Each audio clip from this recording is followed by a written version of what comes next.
Can't hear you. Hello, Sam. Hello, can you hear me? Ha ha. I'm getting good at this. Broski. What are you on about? Broski. Are you recording? Yes. I regret that. We've got Rob coming on today. Okay. He's in a fellowship that I'm in. Okay. I'm not sure if you've met him because you've come to a couple of meetings with me before, haven't you? Quite possibly. Rob was one of the people. No, actually, no, sorry, that sounded wrong. I have gone to a few meetings, but quite possibly I could have met him.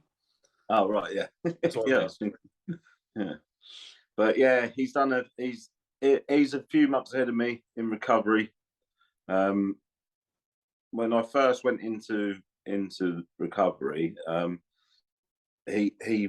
his message and the words he used a couple of times were enough for me to think. There was a couple of people where I thought, "Oh, I'll go back next week," and I think in the meetings it's vital that you share your experience. That's why I try, even if I don't feel like going to a meeting, I'll go sometimes, not for my sake, because I think a newcomer might need to hear what I've got to say. Like I needed to hear what Rob's got to say right in my early stages. So he's been a massive part of my recovery.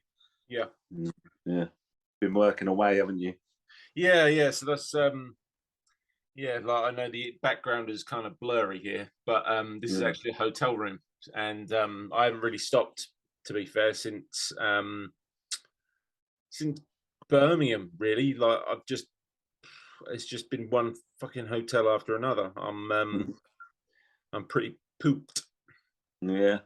Where you're staying, they're filming a new Big Brother there, aren't they? Mate, this is one thing that's mental, that I pretty much think they're filming everything at this place. The various different staff keep telling me all different things that are being filmed just over there. I'm like, how big is this place? Like, genuinely, like they must be filming everything, all the big TV shows, like Game of Thrones stuff, Lord of the Rings, really? Star Wars, Fast and the Furious, anything Dwayne the Rock Johnson does. I've got a funny story about a film that was being filmed once, and this was when I was still drinking. But I was in Pembrokeshire Dock, Wales. Yeah, that's not where I am. No, but that's where I was, and I'd been out drinking, and I ended up stumbling down to the beach, and I didn't know that Russell Crowe was filming Robin Hood there, and there was all these like pirate ship boats, and I thought we were being invaded. Oh, right, Rob's ringing me. I'll bear with me. This is great viewing. Do your editing. Can you hear me? Yeah. Testing 1 2. Don't do that. Okay. Good evening. Hey. How's it going, mate? You right? Yeah, hey, good, Robbie boy. Yeah. How you doing, mate? Yeah, good, mate. Let's position this little bad boy. How's things, all right? Yes, mate. Good, mate. Good. Oh, good. I'm having problems. Why are you having problems, Sam? The stand. I'm unprofessional. Have you brought a stand? Yeah. I'm a pro. Semi-pro. How you doing, Rob? You all right? Yeah, really good, thanks, mate. Really good. Yeah, it's another day in paradise, eh? Yes, mate. Have you met Jack before? He's come to a couple of meetings, but can't remember if you've met each other. Yeah, I think so. Yeah, I think so. Yeah. You all both obviously had a lasting impression on each other. Nah. All I've said really is a little bit about you. That I come into recovery, and you've been a big part of my recovery. We're in a fellowship together. I won't really mention what fellowship, but we're in a fellowship together. At my early stages of going to the meetings and that, just listening to you talk, I've told you before, got me back in the meetings and that. So I just asked you to come on. I've heard your story before, but a lot of people that follow me and Jack probably haven't. So okay. Yeah, so I just thought we'd go back to the beginning and you tell your story how you want to tell it, to be honest, mate. Yeah, brilliant. Oh, it's a great opportunity to actually be able to talk about a bit about mental health for a change as well, you know. Because like in the fellowships and that, it's all well and good everyone going to meetings, but it doesn't get seen outside of the rooms, you know. So being able to do a podcast and just pass on that message is just such an important thing, I believe, you know. And it's a great way that you guys are doing this, and really applaud that, you know. I wish I'd been able to see the message before it got too late, you know, see that bit of help that was out there, you know. And yeah, I'll just start off by saying a bit about myself and how I got to be where I am, you know. As a young lad, I could always be that kid that was never satisfied, you know. I could always see myself being a different child, you know, being a different teenager, being a different adult, but just because of the way I carried myself, you know. I was a big people pleaser, even at a young age, you know. I wanted everyone to like me. I wanted my family to be proud of me, you know. I was never happy for who I was, you know. And I can look back now and say, well, that was a bit of a warning sign, you know, because being able to be comfortable in who you are is a big part of life, you know, and it's a very hard thing to actually accomplish, you know, I believe personally. I could tell at a young age that whether I had 10p in my pocket or whether I had a tenner, I'd have to spend it all, you know. If I went into a shop, like I'd have to spend any bit of money that I had. I was never comfortable with saying, do you know what, I'm going to save that bit of money, or you know what, I'm not going to spend that. I'm going to look in another shop. If I saw something, I was very impulsive. I wanted it there and I wanted it then, you know. I was never very good at shopping around and trying to find a good deal or stuff like that, you know. I was quite an impulsive buyer, you know, and I think that just shone through my whole life, you know. Never really could manage money at a young age. I don't think I ever managed money through my whole life, you know. So being a young child and wanting everything around me just created like problems, you know, because whatever I saw, I wanted, you know, and 9 times out of 10, if I wanted it, I wouldn't get it, you know.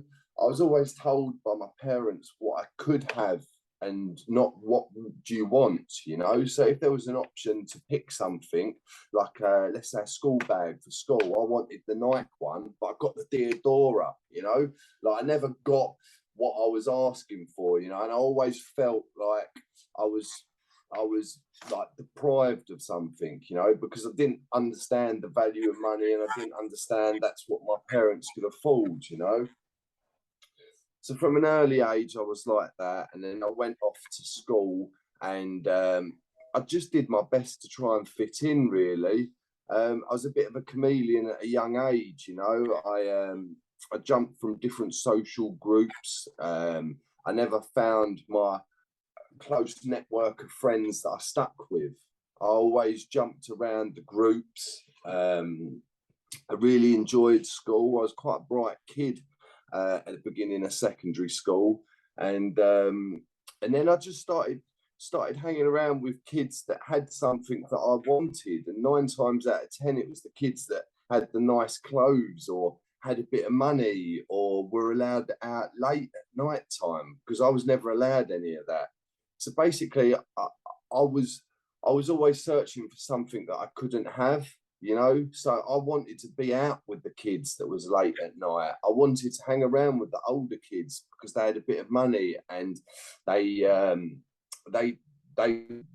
what I wanted to be, really, you know. I was never happy with myself, so I always tried to fit in with people that I wanted to be myself, if that makes sense, you know. Yeah. I was never satisfied. So I think about the age of about 13, I smoked my first joint, and I loved it. I loved marijuana. I loved weed. I loved the effect of being lazy, really. I loved the relaxingness of it, you know. And it really didn't seem like a big thing at that time, you know. A lot of people around me were smoking weed, and I quite enjoyed it, you know. Do you know, at that age, I think I enjoyed the lying as well, because my mum and dad were from a background that never did drugs, or never smoked cigarettes, or never really got drunk, you know. So socially, when we went out as a family, it would be they would have 1 or 2 glasses of wine, then we would go home and everyone would go to bed, you know. There was no socially drinking, or there was no social drugs or anything like that, you know. So when I found weed at school, I loved it, and it was something that my parents didn't do, and it was something that I just enjoyed straight away. So I carried that on pretty much all the way through secondary school. I think by the age of 14, 15, whilst in secondary school, I tried my first line of cocaine. And I did it because someone put it in front of me and said, do that, you know. So at that age, I couldn't say no, you know. I didn't know what I was saying no to, because I'd never tried it before. I didn't know what it was. I just saw it. And because someone told me to do it, and I'm a people pleaser, I did it, you know. So I've never had the power of choice, even at that age, you know. I'd been advised not to do drugs. I've been advised to do this. You tell me not to do something, and I'm going to do it, because I'm that type of person, you know. I've never had any willpower in my life, you know. I've never been able to stand on my own 2 feet, really, you know. So yeah, I did cocaine at 14, 15, and I couldn't even tell you if I enjoyed that first line, because it was so long ago. But I did it, you know, and then it just carried on going on and on. It just was just weekends and the parties and stuff like that, you know. And yeah, it just progressed and progressed. But I did enjoy it, you know. I went to a lot of festivals at the age of like 16, 17, because I looked like I was a lot older. I'd always go clubbing. I was hanging around with people that were older than me, and we were always going out to social events and stuff like that, you know. So I was having a really good teenage years, you know. I was out partying, I was doing things that I thought were good, but in the meantime, I was lying to my family the whole time, because I was constantly having to make up excuses of where I was, what I was doing, because I didn't believe that my family would accept me. You know, I didn't believe that I could openly talk to my family. I never really had that close connection with my mum and dad that allowed me to be honest with them, you know. So were they strict then? Were they strict with it? I'd like to use the word old school, you know. They were old school parents, you know. Like I said, they were never brought up around drink or drugs. So for them, that wasn't what they wanted to do, you know. But in my mind, I always wanted to be able to have a beer with my dad. I always wanted to go to the pub with my dad, you know. But my dad didn't want to do that, you know. And that's his choice, you know. But I'm sort of like, regret not being able to have that opportunity to go and get drunk with my dad, you know. So like if we were around the house, I always felt uncomfortable in my house, because I didn't feel relaxed. I didn't feel like I could openly talk to my mum and dad. I didn't, because you were so different. You felt like a total opposite to them. Correct. Yeah. I thought our interests were so different that I couldn't be honest to my mum and dad. I didn't feel like I could tell them who the real Rob was, you know. And then at that stage in my life, it wasn't a bad Rob, you know. It wasn't a Rob that's in full-blown addiction. I'm in my 16s to 18s, you know. And so you said you were enjoying it back then at the start. When did it come to a point where it went from going fun to what you just said, full on addiction, where it become unmanageable for you? Then did you recognise it straight away, or did it creep up that you had a problem? Do you know what? It probably a few people have asked me this before. I would say the moment when I realised that I had a problem was when I would be walking the streets at 2 o'clock in the morning looking for more drugs on my way home, even though I know that the night's over. You know, if everyone's left, let's say we're all round a friend's house. I'm in my 20s. We're all round our friend's house, and we've had a big session. Everyone's drunk. Everyone's being. All the drink and drugs have run out, and we're all going home. I would be the one on my way home trying to ring around and trying to tip some cocaine or trying to get some more drink, or I don't want the party to stop. You know, I would be that one that's insinuating to everyone, let's carry on, keep going. You know, that's when I knew that I was an addict, you know, and that's when I knew that I couldn't say no, you know, when I couldn't leave half a gram and put it in the cupboard and leave it for another day, that's when I know that I have a problem, you know. But did you, so that, how long did you go through that stage of knowing you had a problem before you done anything about it? Was it months, years?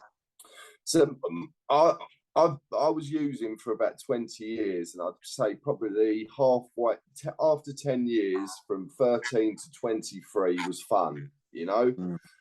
From 23 to 33 was complete using every day, you know. It was using whenever I had the money, really. So you know, pardon? What changed? What changed? Yeah. From like that's another big question people ask. When did you get to the point when you realised enough was enough? You know, and me, if I'm being open, I'd probably say when I couldn't take the pain no more.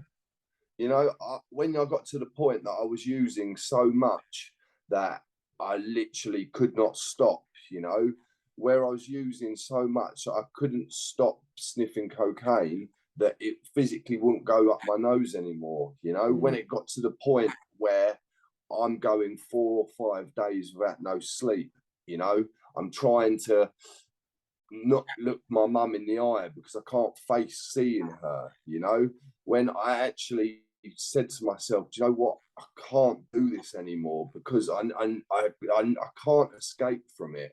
My only choice through the day was to drink or to use. You know, I was either smoking weed, drinking a beer, or sniffing a line. You know, there was no in between. I was always high on something. You know, and it got to the point where I sat my mum and my sister down. I said, look, I can't deal with this. I can't deal with it no more. You know, and I booked myself into a rehab centre. And I went just quickly before you go into the rehab bit, what did that feel like when you finally got honest with your family?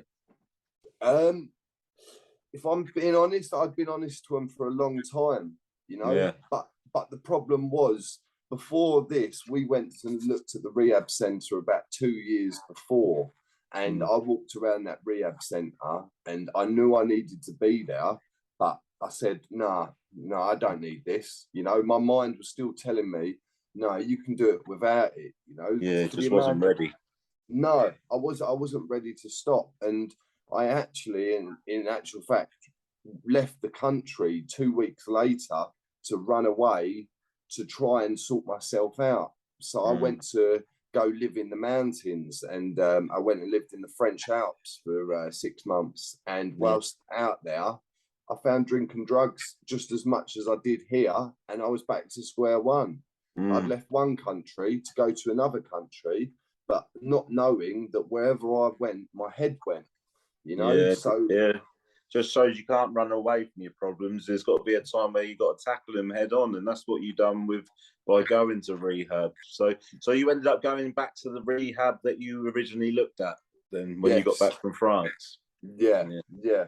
It got to the point where I had no peace of mind. You know, my head was constantly like a washing machine. Every single day, it was just going round and round and round and round.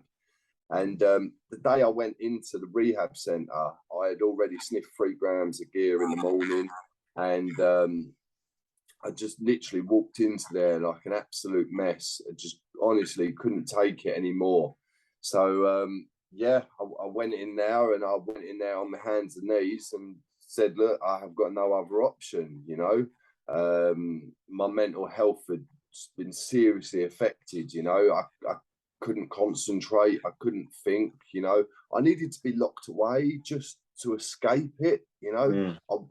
I knew in my head that I needed to stop, but I couldn't, you know. If I hadn't have gone to that rehab centre, I'd probably been dead from a heart attack or something like that, you know. Yeah. But it was the best choice that I'd ever done, you know.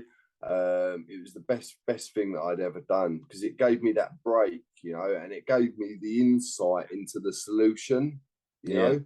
Like it's one thing wanting to stop drinking drugs, but if you're at the point that you're an addict and you can't say no without a solution to your problem, you're just an addict that's just trying to survive, you know. Like I was an empty shell walking around, just like a soul, you know. I had nothing, you know.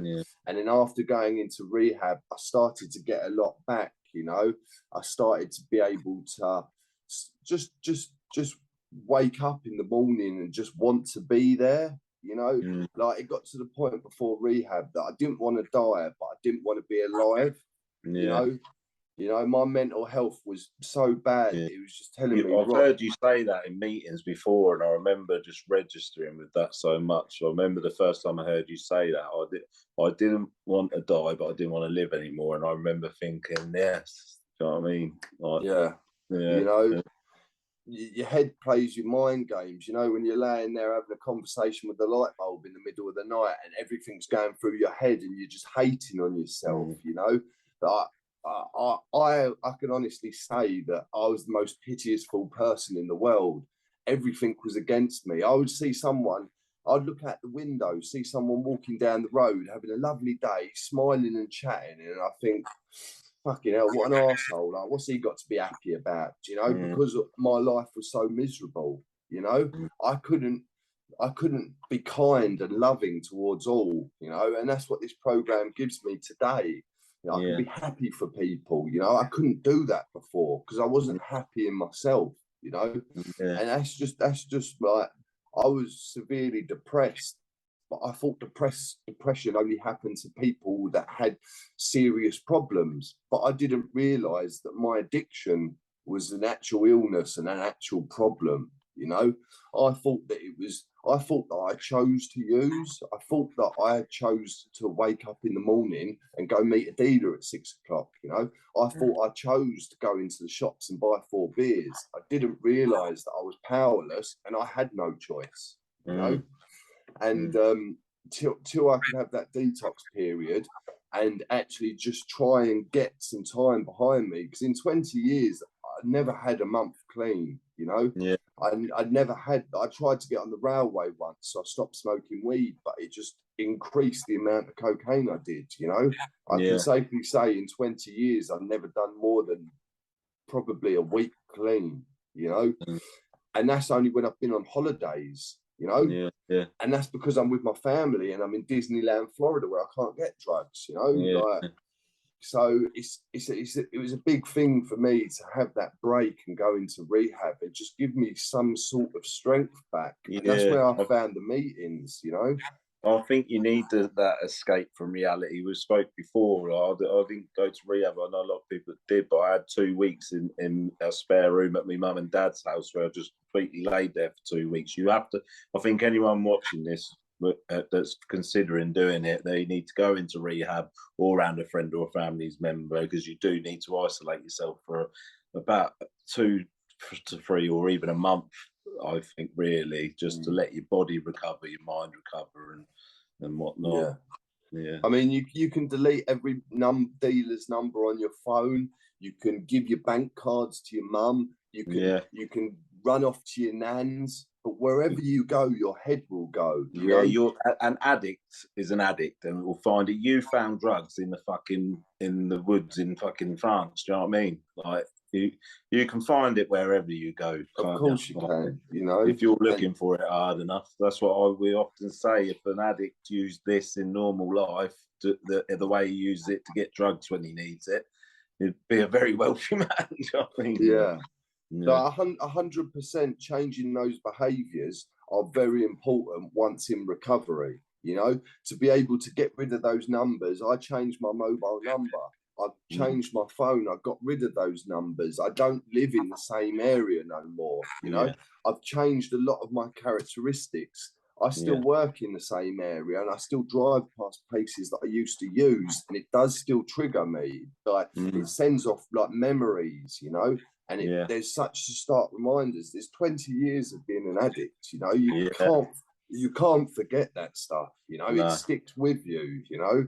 So recovery is great, but it is always still that little nibble and battle, you know. That it doesn't, everyone's got their own recovery, you know, but for me there's always constant reminders, you know.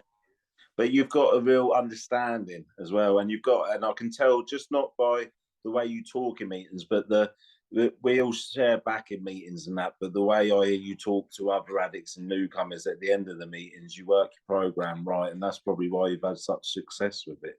Do you know what I mean? What's your relationship like with your family now, if you don't mind me asking? That's the best thing, you know. If someone says to me, "How is your recovery?" I say, "Go ask my mum." You know, that's my family is so important to me, you know, and I can never repay the amount of support I had from them. You know, they didn't know what to do with me. They couldn't do anything for me. They bailed me out. They were there every time I was sad and depressive and feeling pitiful for myself. You know, they were there. You know, I made my mum's hair go grey. You know, I took away their sanity. You know, I can't ever give that stuff back, you know, but I can try and be the best person of me and just make amends for my wrongs with them, you know. And like it's my mum says it's like having a different son, you know, even down to my manners, you know. Just like I've drugs took that away from me, you know, because all I cared about was me. I didn't care about my family. I loved them, but I didn't care about them. I would have stepped over them for drink or drugs, you know. There was times when my mum said, when I was crashing at my mum's, and she said, you either take this money or you give the keys back, you know. And I would take the money and give the keys back, you know. And that's what this stuff does, you know. You would do whatever you need to do to get your drink and drugs, whether it's to lie to your family, your kids, anything, you know. And that's a horrible place to be in, you know, especially not with, I didn't have anyone around me that was in the fellowship that could understand me. I didn't have other addicts to talk to that were in recovery, you know. So like a big part of my recovery is to be able to give it back to anyone that needs it, you know, anyone that wants it, may I say, you know, because I didn't know anything about this stuff. So the more it gets spread, the better, you know. And that is the 12-step really as well, giving it back to keep it, isn't it? You've got to 100%. Still suffering addict, and I know you do that. How long were you in the rehab for?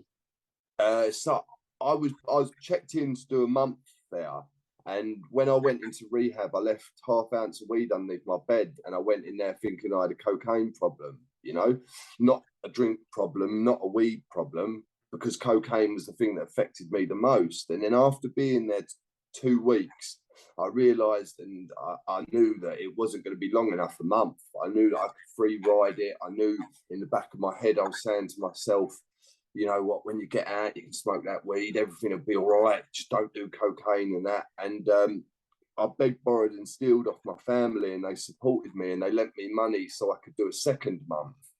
And I actually stayed there for 2 months, and I rang up my mum and I told her that there was a big bag of weed under my bed, and she got rid of it and burnt it within seconds, you know.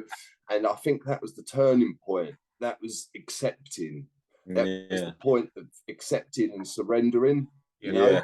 Because there's one thing saying you want to do something, but being able to surrender and put my hands up and say, do you know what, I'm wrong, you know. And that's a hard thing to do, you know.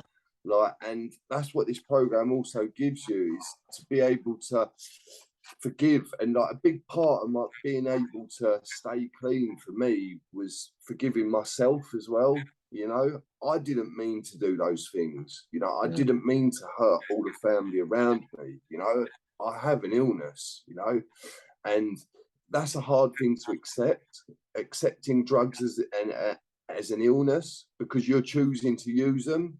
But when you get past that point of recreational using and you're addicted, you know, there is no choice, you know. So I'd hurt so many people that being able to forgive myself and make amends to them was a big part, you know. And yeah, just being able to do that just made me able to let go, you know. The pain I caused my family, like the physical pains, you know, like it takes a long time to move those bridges, build those bridges again, you know. Yeah. Well, I think they'll be very proud of you, the man you are today, Rob. Yeah. I generally mean that, and you've been a massive part of my recovery, like I said that before. But I've seen you put in the work with others and that as well. And when there's a saying, when you go to meetings, you want what someone's got, don't you? And when I come into the early parts, I said in the little intro before you come on, sometimes I don't even want to go to meetings now, but I'll go. You and a few other people that are in there. They're the meetings. When I heard that at the beginning, it kept me going. So if I don't feel like going to a meeting sometimes now, I go because I think someone might need to hear what I heard from you guys at the beginning as well. Do you know what I mean? And that's what the program gives you as well. Because like you say, we were selfish people, and now we're thinking of others and that as well. Do you know what I mean? 100%. I think there's a massive element of that. I think not just in the fellowship that you guys are part of, but just in general. I think that whole sharing of stories and talking openly and honestly about the things that you've been through, the impact you can have on other people is massive. I genuinely think that you know, if you've been through any sort of hardships in your life, being able to share that with others, you never know who you're going to affect with it, and you never know who you might take from that and go, fuck, like that's exactly what I'm going through. Like, wow, you know, I can do the same. I can get out of this rut or this problem that I'm dealing with. Well, hence the podcast, isn't it? Yes. That's what this is all about. Do you know what I mean? Absolutely. Your story, this story, the stories that are on there inspire people, like exactly what you just said. Like this podcast, someone messaged me the other day saying someone went to one of the rehabs that you went to, Rob, on listening to the back of this, and that just makes me feel amazing. And I know your story. Yeah, exactly. The power of conversation's so amazing, you know, like being able to share, you know, like I get so much relief from, say, in my early part of recovery, in my first like 6 to 9 months, like I would have to reach out and I'd have to grass up my illness constantly through the day, you know, because when you're getting those impulsive thoughts in your head, if you don't tell someone, they're going to eat up inside you till you actually act upon it, you know? So if you're thinking, I'm going to have a drink, you don't tell another addict and you don't reach out for help and support, it's only a matter of time till you're going to go and drink, you know? I tried. Secrets keep you sick, don't they? And that's a good way of putting it, what you just said, grass up your illness. Like that. I tried doing it Rob's way for years and years and years and years. So like this time I've surrendered, held my hands up. How can that hurt, you know? And it is crazy, you know. It's crazy what the power of working together, working in numbers can do, you know. Having a power greater than yourself, you know. This is some pretty impressive stuff, you know. Rob, from your perspective, what have you got a bit of advice to anyone that's going through anything, you know, that's similar to you, or what would you say to them? If anyone can relate to what I was saying, what I've been saying is that anyone's in a similar situation, is just don't do this on your own, you know. I mean, like this is an illness that wants you on your own, you know. There's so many people out there, and there's so many people that can help and that can be there and support you through your troubled times, you know. It's just getting yourself to meet them, you know. There's lots of fellowships out there, there's lots of meetings available, and there's people just like us that are there to help, support, and guide you. You know, I wish I had done it without having to go to rehab. But if you can't get yourself to a meeting and you've got no other hope, and rehab was the best thing I've ever done in my life. I've met some wonderful people there, and it is not as bad as what it's made out to be. It's just somewhere that is a controlled situation that can help you, you know.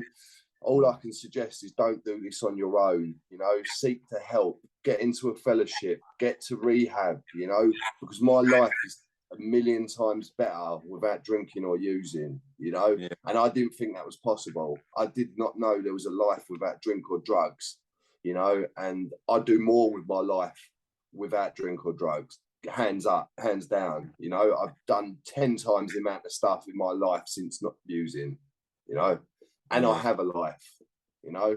I don't just exist, you know. I have a new life. I don't have my old life because I don't want that back. I've got a new life. There is so much help out there. It's just knowing where to go. You know, you can go on the old fellowship website, AA, CA, NA, and just get down to a meeting. You know, that's the hardest part, is making that first step towards a meeting, you know. But it's the safest place to be.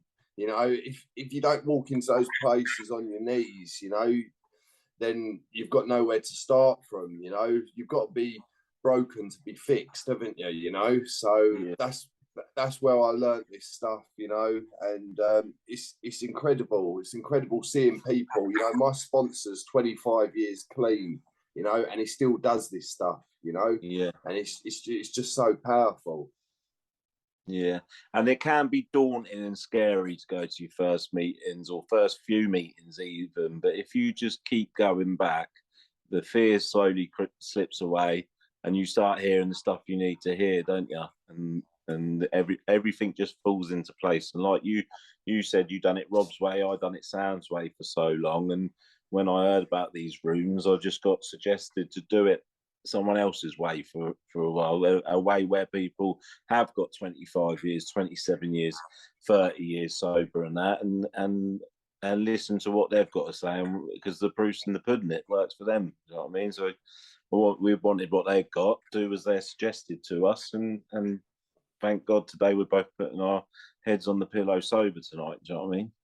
Yeah, and I mean, it's more than just a meeting. I mean, people might think that it's, you go into a room, you all sit there, you all have a chat, and you have a tea and a coffee, you know. But we're learning at the same time. We're learning about ourselves, you know. We're learning about this program, you know. Like, this is a lifestyle program, you know. Like, through this program, I've learned to be kind and loving again, you know. I've learned to be able to accept when I'm wrong. You know, I've been able to make amends to people financially, you know. Like when I run off to France, I was out there and I run up loads of bar tabs out there. And because I was drinking and using out there, I was still in full-blown addiction, and I was still selfless and thinking about me. And then COVID happened and they closed the ski resort down. And I left without paying one of the bar tabs. It was 1,100 euros. I actually left the country and didn't pay 1,100 euros. Well, thanks to this program and getting clean, I actually made an amends. And last year, I went, this year, I went back to that ski resort 2 years afterwards. And I stood outside the pub with my girlfriend, and the manager come out and he went, "Rob." And I was like, "You all right?" And he was like, "Are you here to pay your bar tab?" I was like, "I actually am." And I put 1,100 euros in his hand. You know, I could have gone skiing anywhere around the world. I could have never gone back to that ski resort, but I had to clear my conscience, you know. And I'm financially in a position where I can make amends like that, you know. And now, how did he take that? Sorry, what? Was he still a bit pissed off? I don't know if I can use the correct words, but he said, "Do you know what, Rob?" He said, "That is so funny because 2 weeks ago I was looking through the bar tab book and your name come up, and I thought, that's CUNT. I'm never going to see him again." He was like, "And here you are 2 weeks later putting 1,100 euros in my hand." He was like, "I'm so grateful." Wow. you know. Yeah, that's amazing, mate. And like you say, your conscience is clear, and that is proof that you're working your program right as well. Do you know what I mean? You know, Yeah, I never wanted to not pay the geezer. You know, Yeah. I was living out there. I was living above the pub, funny enough, and I was socialising with these people every single day. I was going skiing with them every day. Yeah. You know, and because I left the country and I come back home, I said to them, when I get paid from my job from out there, I'll send over the money. You know, but I come back, COVID started, and I would have rather have spent that money on drink and drugs. Yeah, and that's exactly what I did. You know, that's the thing with addiction. That like just on a personal note as well, borrowed so much money off friends and family and manipulate situations to get it. But you have every intention of paying it back at the time when you're caught up in the madness. But whenever you get a bit of money in your hands again, it's only going to go on drink and drugs when you're in that world of addiction. And then that adds to all the stress and that as well, done it, because you beat yourself up about it, and clearly you were beating yourself up about it because you had to go back 2 years later and make it right when you were actually Rob again. Do you know what I mean? 100%. You know, I can deal with the consequences these days. Before, I couldn't. You know, I would tell you whatever you wanted to hear for you to give me drink or drugs. I would go into the corner shop and I would promise you the world so I could get a bottle of vodka. I would go to my dealer and promise you every Friday I'll have your money. You know, I would do whatever I could, even though I knew I couldn't do it. You know, because that's the type of guy I was. I was take, you know, and I felt sorry for myself when I couldn't afford to pay it back. And then I would rely on my family to bail me out, or friends or anyone, and soon no one would bail me out no more. You know, soon no one wanted to know Rob. No one knew what Rob they would get. Rob that was on the ponce, Rob that wanted something, Rob that was sad, Rob that was guilty. You know, it was never, oh, nice to see you, Rob. It was like, what do you want? You know? Yeah. Well, you should be proud of yourself today. Is there anything else that you want to add before we bring this to an end, Rob? Just grab your life with both hands, really, to be fair. You know, I spent 20 years, drinking and using. And if you can pick it up and put it down, then carry on, you know. But if you have no strength over saying no, then is this career for you? You know, like, at the end of the day, why waste time? Like, I wish I'd done this 10 years ago when I realised I had a problem, you know? I wish I had the confidence and the bollocks to have done this a long time ago, because my life is just so great without it, you know? I can choose what I want to do. I can save money. I can be reliable. I can be trusting.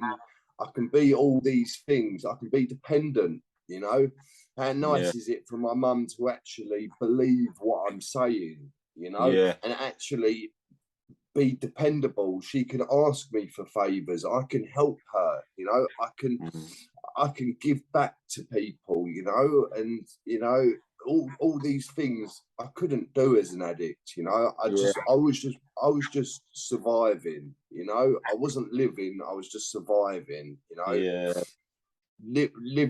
Live your life, you know, and that's all I can say. Just grab your life with both hands and try and take some control. And if that means getting to a meeting, that's step one.